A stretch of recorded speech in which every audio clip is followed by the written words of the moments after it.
Welcome to EPG Pathshala. My name is G. Mahendra Reddy. I am working as an assistant professor in tourism at National Institute of Tourism and Hospitality Management, Hyderabad. Now we are going to discuss about a paper on tourism in India and the module on nature and ecotourism in India. The objective of the module is to know what is nature tourism, what is ecotourism, and is there any difference between eco and nature tourism, and what are the activities that involved during the nature or ecotourism trips, and what is the impact of nature tourism in our different communities or destinations or our different stakeholders, and what are the principles that involved, like what are the important days like ecotourism day and all.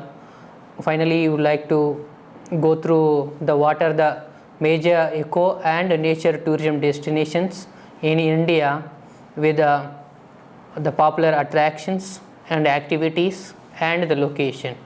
So now we are going to discuss about the nature tourism, then the ecotourism.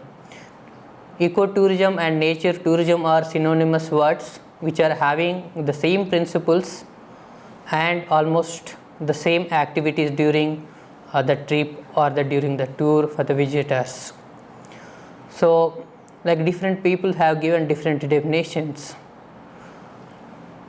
and the major definition generally we follow is TIES for ecotourism and Ceballos for nature tourism. And according to Ceballos, the nature tourism is defined as a responsible travel to a natural areas which conserves the environment and improves the welfare of the local people.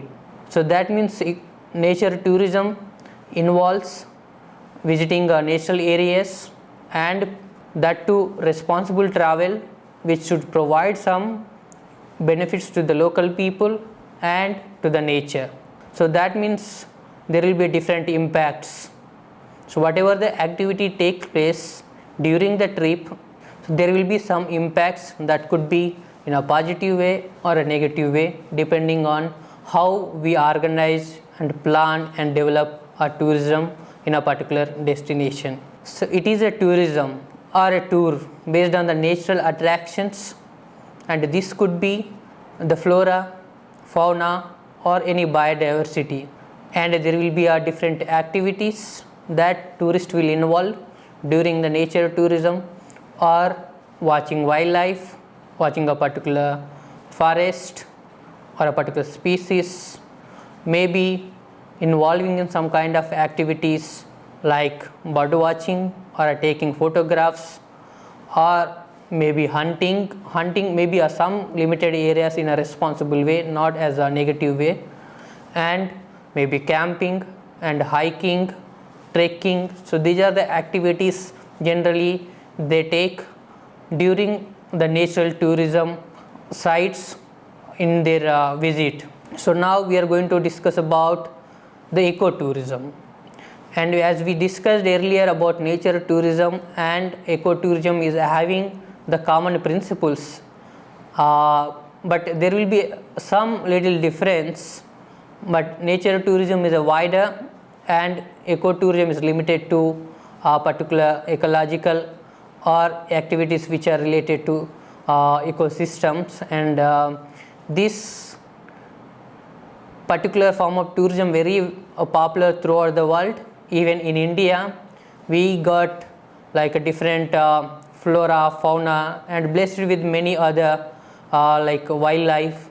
So this particular form of tourism very popular in India, and there are many definitions which was given by like people like David Fennell and UNWTO and many other organizations.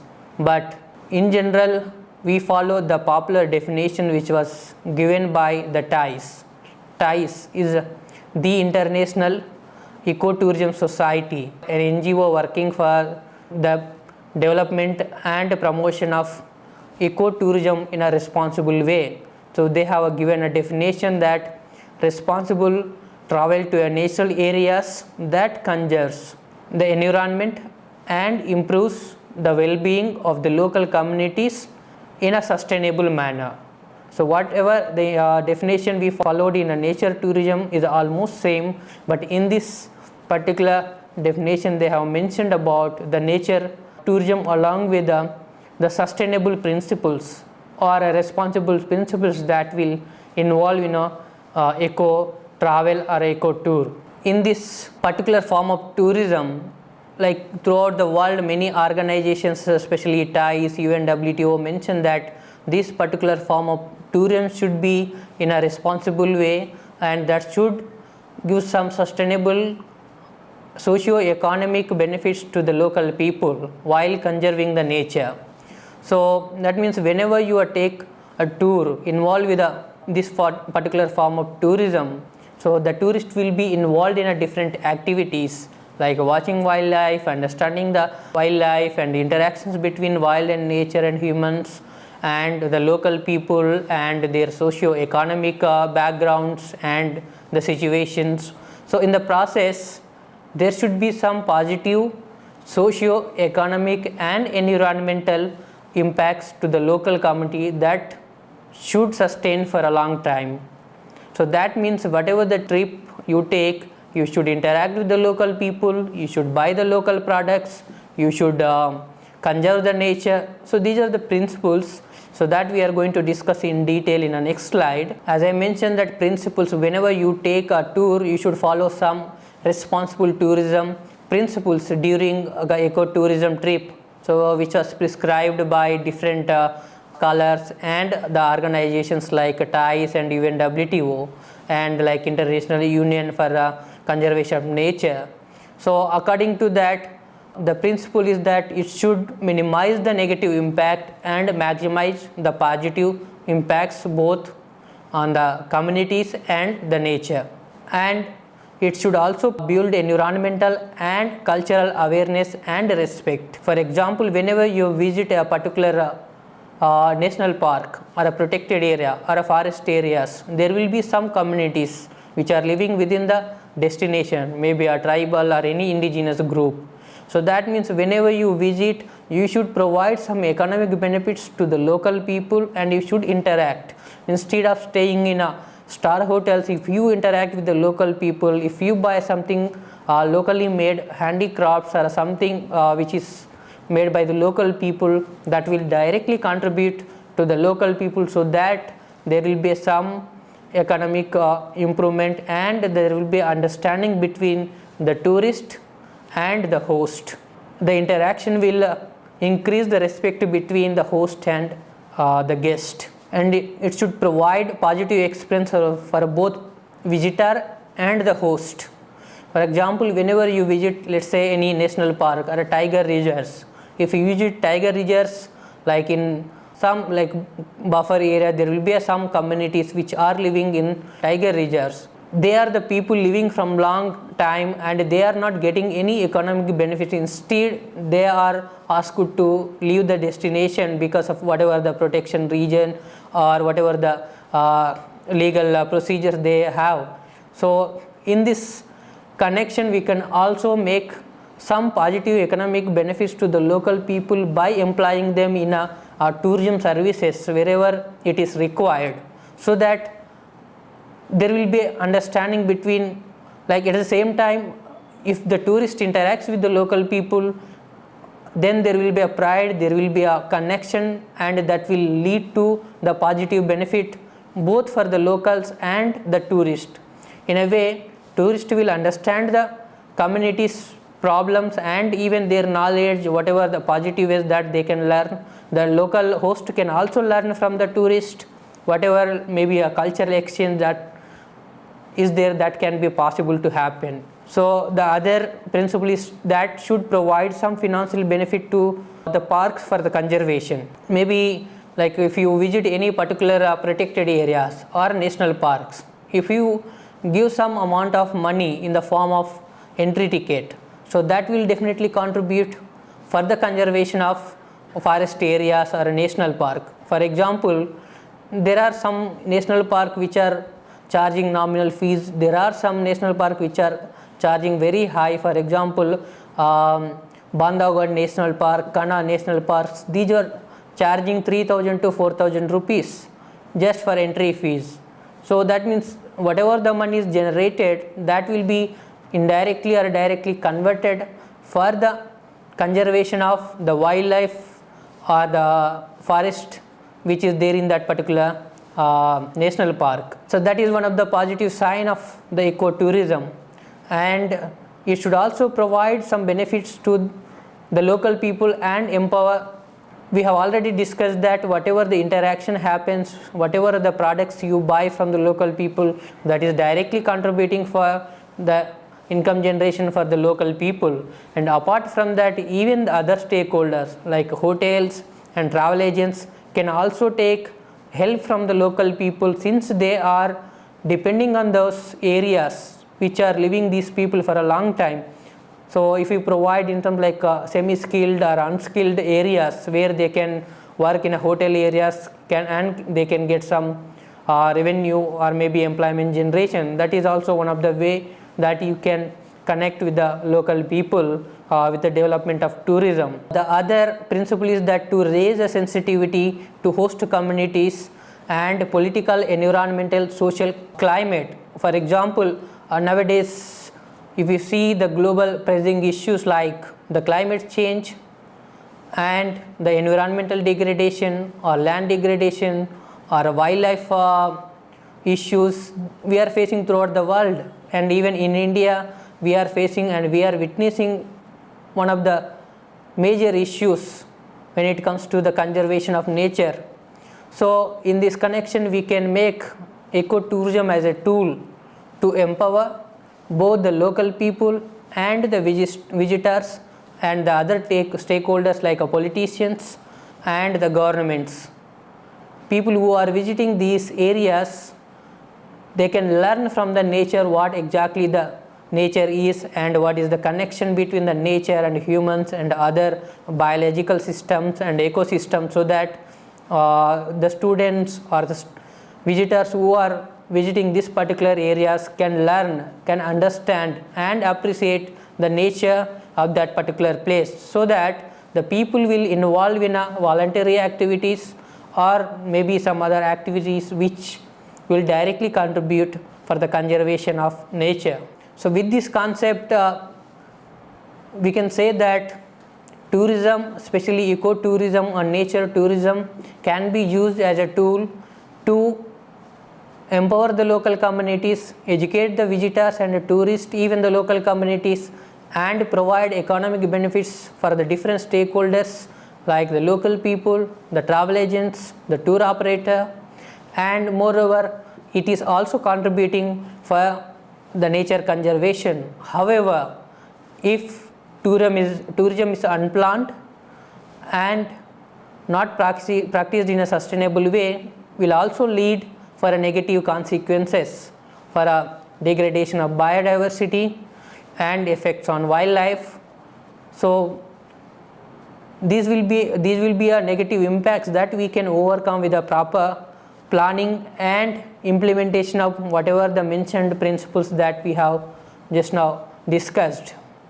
So with that concept, throughout the world every country is promoting, and even in India we are also promoting ecotourism as one of the niche tourism, because we are blessed with the natural beauty and having both the flora and fauna. So in a different regions like different places, north, northeast, south and central India, which is having unique value of biological like flora and fauna in a different ways. So with this concept throughout the world, all the countries and organizations have recognized that we should also celebrate this particular development. There are positive developments, at the same time there are negative consequences which also leading to disrupt the destination. So with that they have come up with the idea that they should promote this particular concept as a year, that is International Year of Ecotourism. So like the International Ecotourism Society, UNWTO and IUCN like International Union for Conservation of Nature, and the state parties and the tourism corporation all are involved in celebration of this particular concept with some certain principles that they should follow in this particular year in the future also. So with that, they have started like United Nations, they have designated the year 2002 as the International Year of Ecotourism through the United Nations Environmental Program and in conjunction with the United Nations World Tourism Organization. So in recognition of its growing importance to a sustainable development and the protection of environment. So the purpose of International Year of Ecotourism was to encourage and make a cooperation between the NGOs, the non-NGOs and the different stakeholders, while minimizing the negative impacts and maximizing the positive impacts. So we have discussed what exactly the nature and ecotourism, importance of nature and ecotourism, and why like what are the initiatives that they have taken internationally, like International Year of Ecotourism. So now we are going to discuss about eco and nature tourism in India. As I mentioned that India is blessed with rich natural and cultural features, and we have different regions like we have Western Ghats, Eastern Ghats, and we have places like when it comes to state, the northeastern states, in central India. In South India we have Kerala, Tamil Nadu. In central India we have Madhya Pradesh, Chhattisgarh, which are having rich forest areas.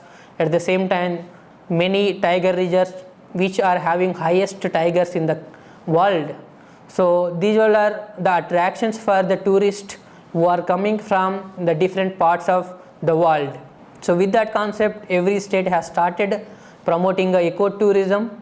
But when it comes to planned ecotourism, the Kerala was the first state.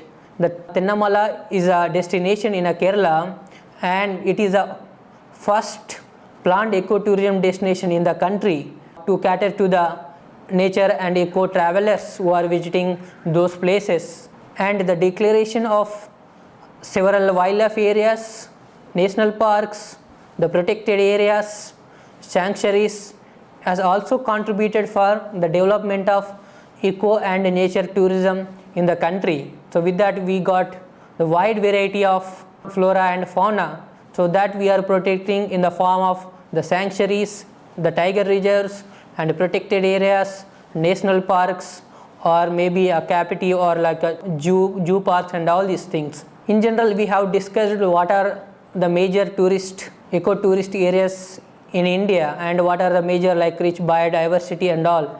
So now we'll go in detail particular destinations.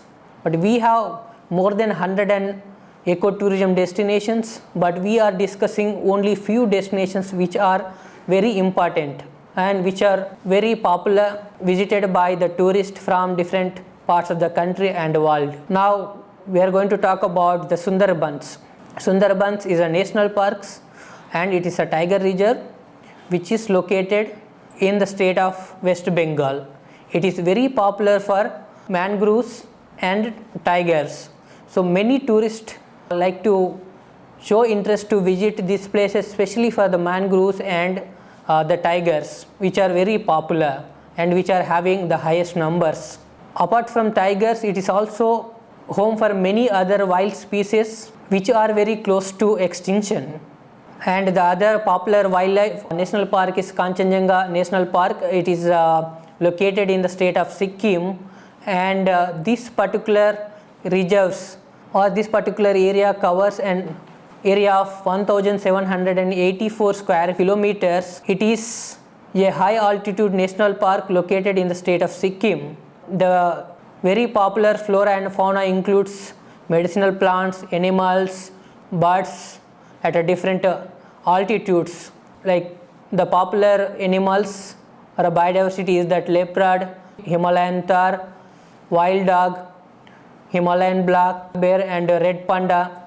So these are very popular animals that we can see in this particular national park. And this particular park is very interesting and can serve for the wildlife enthusiasts who can enjoy the wildlife along with the nature. It is also having very rich ecosystem which includes many glaciers and waterfalls, lakes, streams. So these all are also adding value to this wildlife and made up become one of the best ecotourism destinations in the state of Sikkim. And the other very popular national park in the state of Assam is Majuli. It is one of the largest river island in the world, and it is located in the Brahmaputra river at a distance of 20 kilometers from Jorhat in Assam. And it is also home for many migratory species, especially the birds, and inhabited by the dairies, snow alkacharis, and it is also having the missing tribes. Majuli represents one of the unique ecosystem. It is basically because of its fertile land and provides a rich base for agriculture practices, and it is very popular tradition that they are following the sustainable agriculture, and with many like wide variety, like hundreds of different of rice they grown in this particular area, and that too without pesticides in organic like best example we can say that the organic farming that they are following in this particular area. And this particular area is popular for especially the lake tourism and wildlife and all like other different flora and fauna. This is visited by especially the wildlife and the nature enthusiasts throughout the year. And the other popular national park in the northeast region is Malinang, and it is very popular national park located in the hills of Meghalaya, and this is a village and it is one of the popular throughout the world because of its cleanliness, and it is considered to be the Asia's one of the cleanest villages. And this village is surrounded by the abundant natural beauty which is attracting large number of tourists. This particular village community, they are diversifying whatever the income that they have generated through tourism for different activities like cleanliness program of the village and conservation of the flora and fauna which are surrounded by that particular village.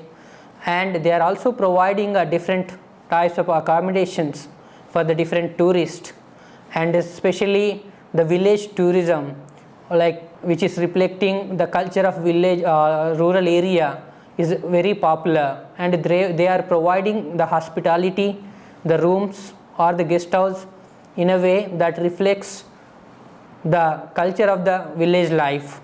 Apart from that, there are like other tented accommodations and all this they are providing for the tourist.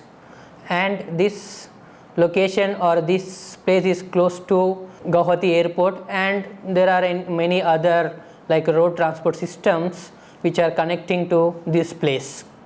And the other popular tourist destination when it comes to ecotourism in the northeastern state is Jostoma in Kohima. So this is a remote village located in the indigenous territory of Nagaland. So it is very popular for the tribals. It is also considered as the best ecotourism destination in the northeast region, which is having the abundant natural beauty, and it is close to the state capital Impal, and it is having a rich biodiversity which is having a unique ecosystem, diversified ecosystem, is mostly inhabited by the tribal settlements. It is also very popular for bird watching tourism, and you can see the location of this particular place in the northeast in the picture which is there on the slide. The other very popular ecotourism destination is Jaintia Hills.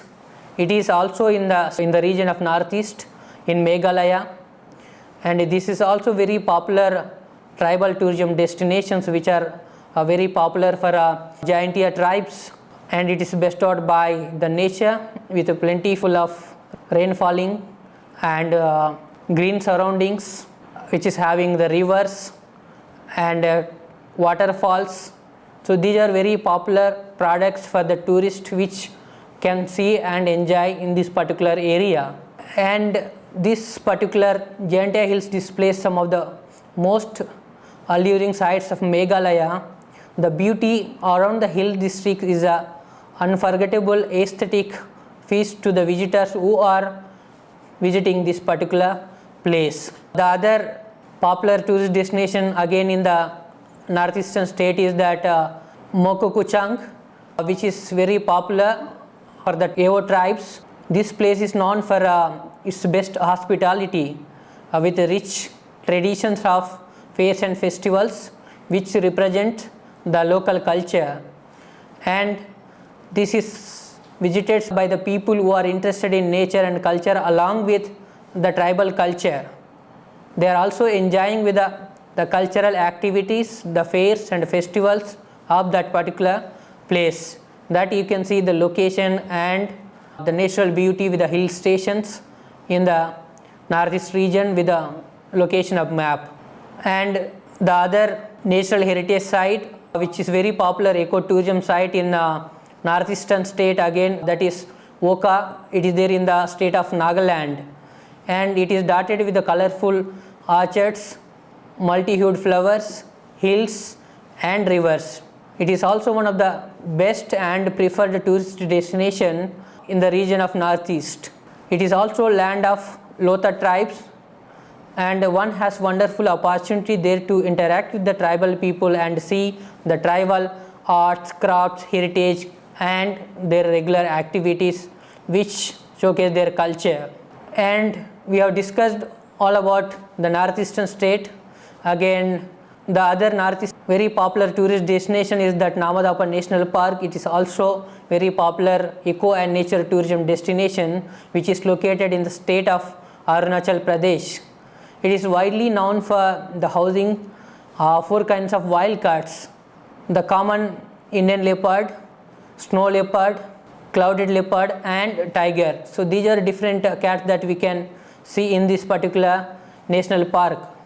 The vast ecosystem comprising of an extensive montane forest and dotted with the several species of plants, diversified landscape at a different altitude that ranges from an elevation of 500 meters to 4,000 meters. These tourists who are visiting this place can stay at tented accommodations, that the location you can see in the map.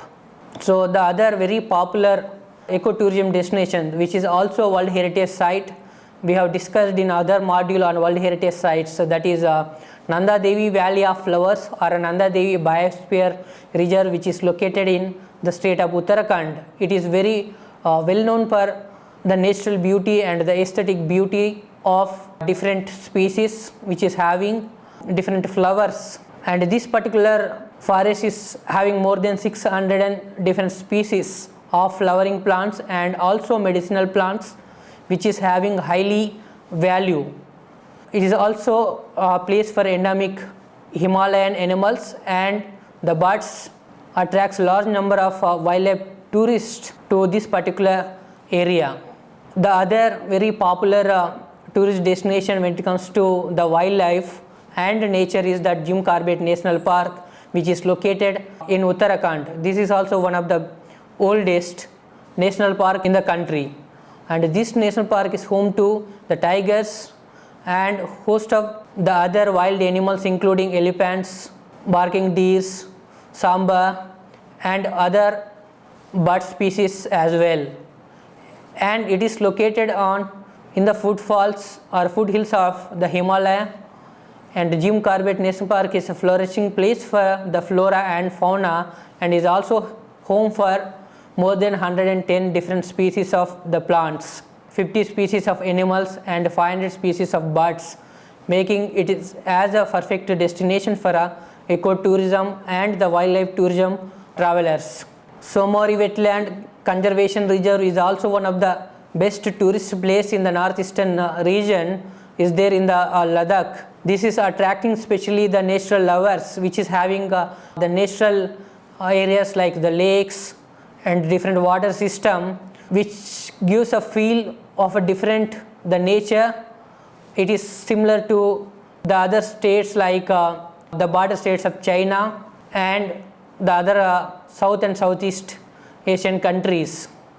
So we have discussed all the different ecotourism destinations which are natural. Along with that, we have many other zoo parks and other museums which are having the rich natural diversity that they are showcasing in the form of museums and zoos.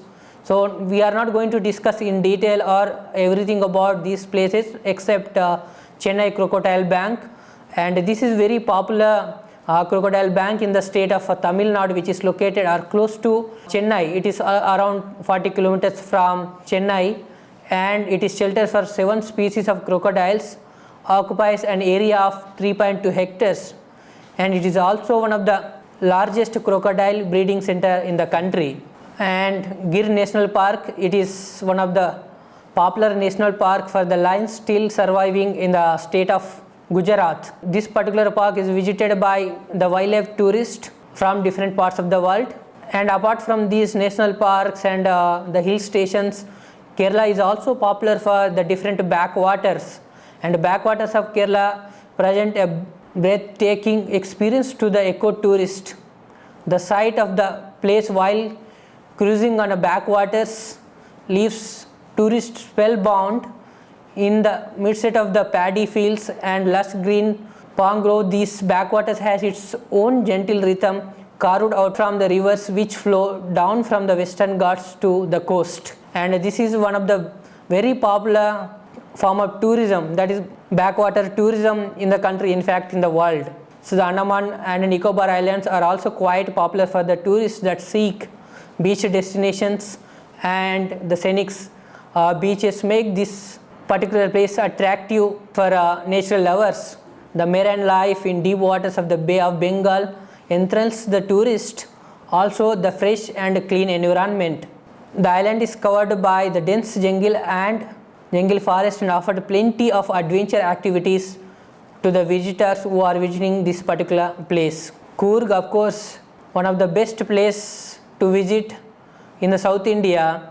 Coorg is located in the state of Karnataka, and it is also very popular for a different wild species and the flora and fauna, and it has flourished as a best ecotourism destination in India that is located on the Western Ghats, comprising 3 wildlife sanctuaries and national parks like Brahmagiri, Talakaveri and Pushpagiri wildlife sanctuaries, along with the Nagarhoil National Park. Munnar is also one of the best ecotourism destination in the state of Kerala in South India. It is located at an elevation of 1700 meters and is a small yet picturesque hill town in the Idukki district of Kerala in the Western Ghats. Munnar is also home for several protected areas or protected animals that house for many threatened and endemic species. So we have discussed all different eco and natural tourism destinations. Now I would like to summarize this module that nature and ecotourism is one of the popular form of tourism throughout the world. India is also home for a very rich biodiversity, so that India is attracting many natural tourists, and nature tourism, ecotourism is also having the similarities, and it is also synonymous for their activities and the principles. And ecotourism appeals to the wide range of travelers of all age groups and different demographic profiles, and this appeals to be responsible and sustainable while taking this particular form of tourism. So with this growing demand throughout the world, especially UNWTO and UNDP and other United Nations has recognized that the special year, that is International Year of Ecotourism in the year 2002, for the positive development, that is to improve the socio-economic benefits in a more positive way while minimizing the negative impacts of tourism in a particular destination or throughout the world where the ecotourism and nature tourism is practiced. So with this, I would like to close up by suggesting you to go through the different materials like we have mentioned in a quadrant 3 and quadrant 4 about internet resources and the bibliographic resources. For more information on ecotourism and ecotourism destinations in India. Thank you.